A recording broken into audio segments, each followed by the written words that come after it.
Assalamualaikum warahmatullahi wabarakatuh. Sahabat Kalam Karamah yang dirahmati Allah. Pada video kali ini, kita akan membahas sosok pendakwah muda yang viral dan memiliki ribuan jamaah. Beliau adalah Gus Ikdam.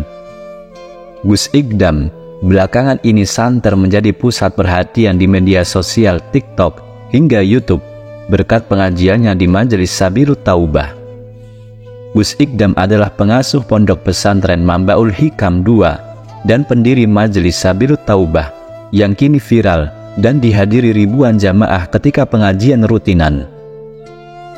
Pemilik nama lengkap Muhammad Ikdam Khalid ini digandrungi kaula muda karena video dakwah di majelisnya yang dianggap cocok dengan kondisi anak muda. Setiap malam Selasa dan malam Jumat, Gus Ikdam rutin mengadakan pengajian yang dihadiri ribuan jamaah dari berbagai kalangan, bahkan pejabat hingga artis ternama. Tidak ketinggalan dalam rutinan pengajian Majelis Sabilut Taubah yang beramat di Desa Karanggayam, Kecamatan Serengat, Kabupaten Blitar, Jawa Timur. Gus Ikdam merupakan anak bungsu dari pasangan Kiai Haji Khalid dan Nyai Hajah Lanarotul Farida. Sang ayah diketahui sudah meninggal dunia ketika Gus Ikdam muda.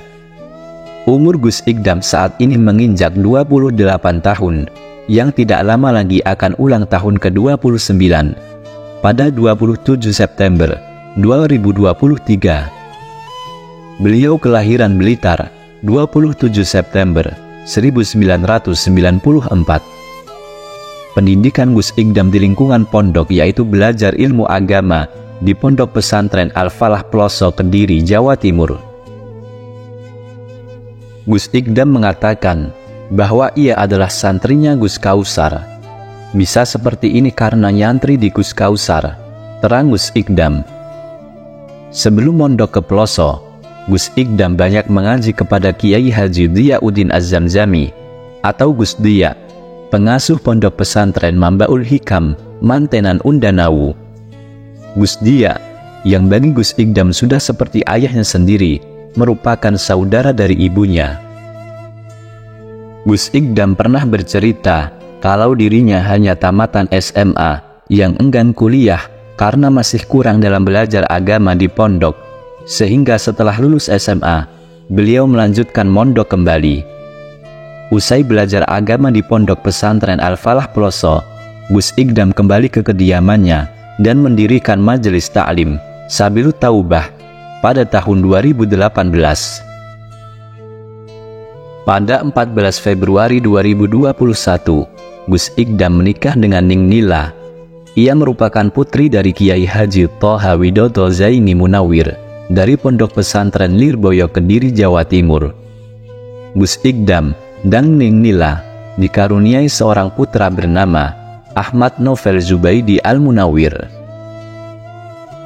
Gus Ikdam yang gaya penyampaian dakwahnya yang merakyat membuat pesan yang disampaikan Gus Ikdam mudah diterima oleh para jamaahnya.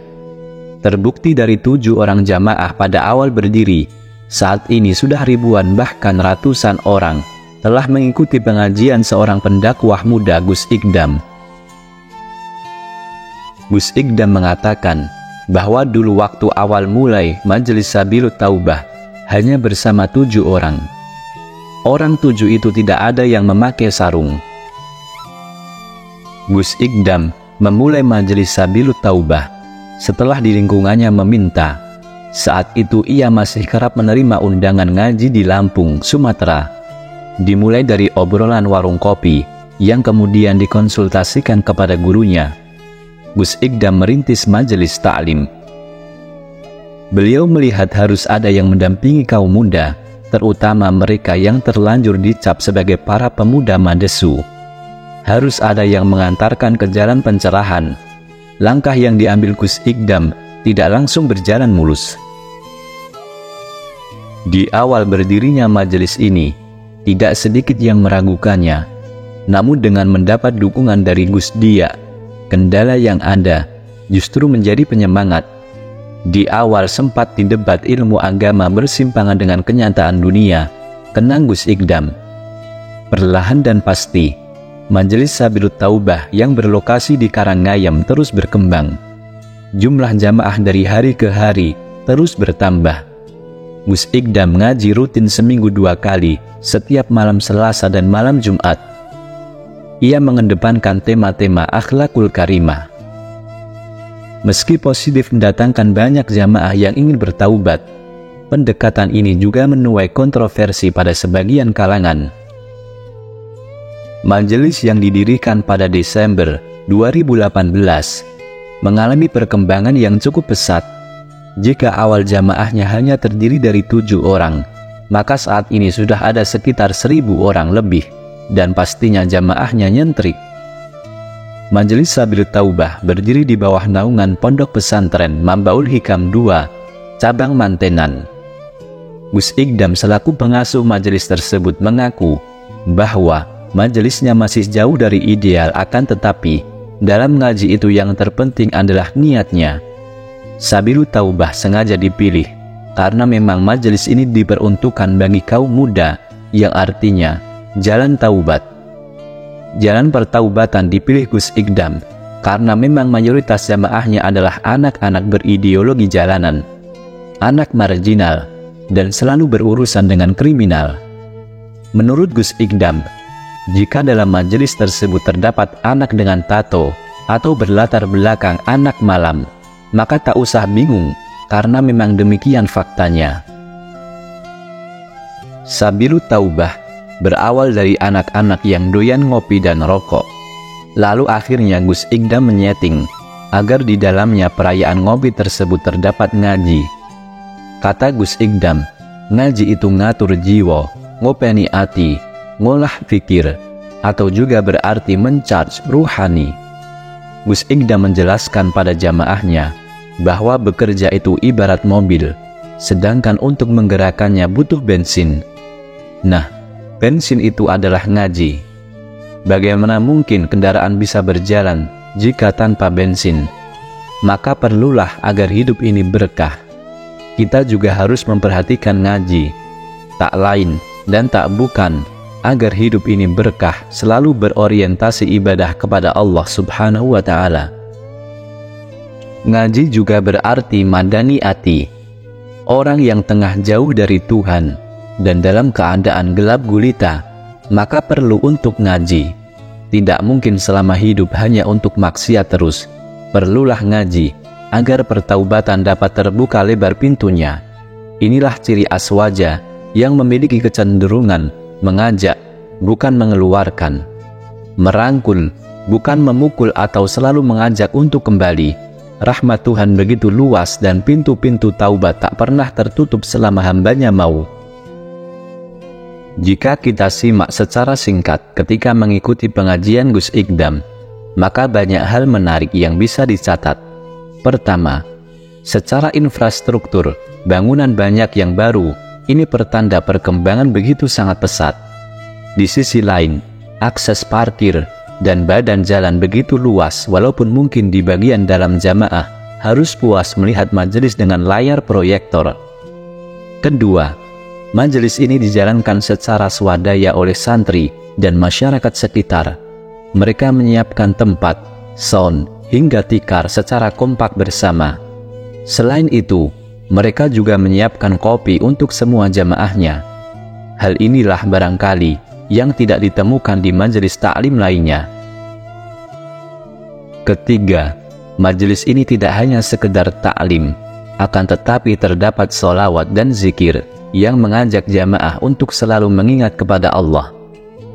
Di momen tersebut, semua jamaah melantunkan burdah secara kompak, kemudian setelahnya menunduk untuk terdiam sejenak dan berdoa menengadahkan tangan ke langit. Keempat, faktor Gus Ikdam sebagai pribadi sekaligus pengembang jamaah satu dari sekian hal menarik untuk dikupas. Pasalnya, sosok beliau memang penuh karisma.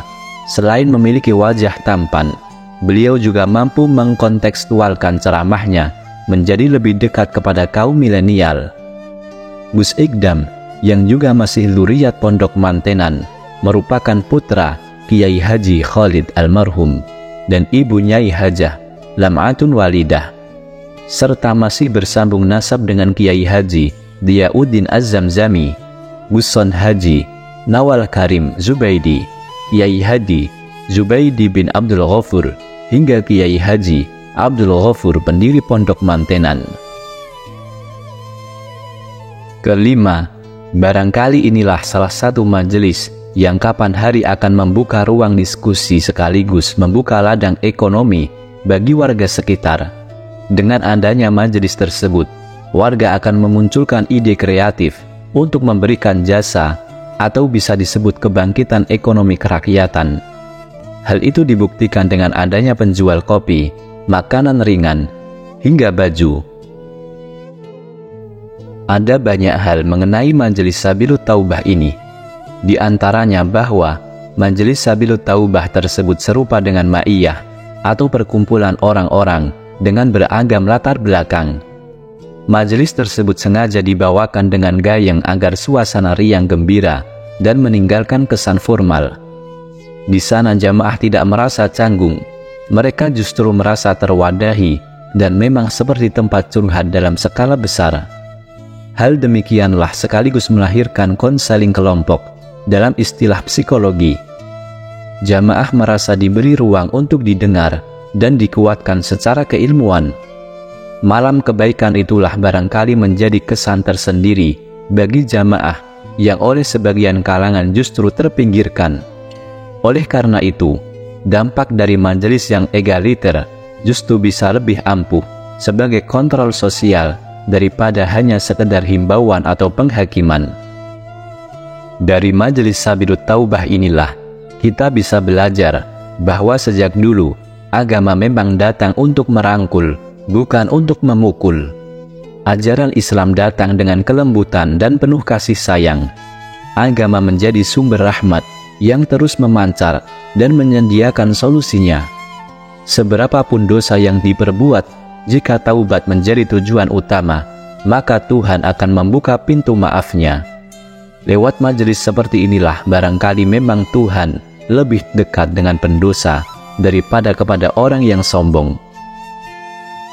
Sobat Kalam Karomah yang dimuliakan Allah, itulah sosok singkat Gus Ikdam, seorang pemuda yang bisa dijadikan panutan anak-anak muda yang lainnya dalam bersosialisasi dan beragama. Semoga ini bisa bermanfaat. Wallahu a'lam bishawab. Wassalamualaikum warahmatullahi wabarakatuh.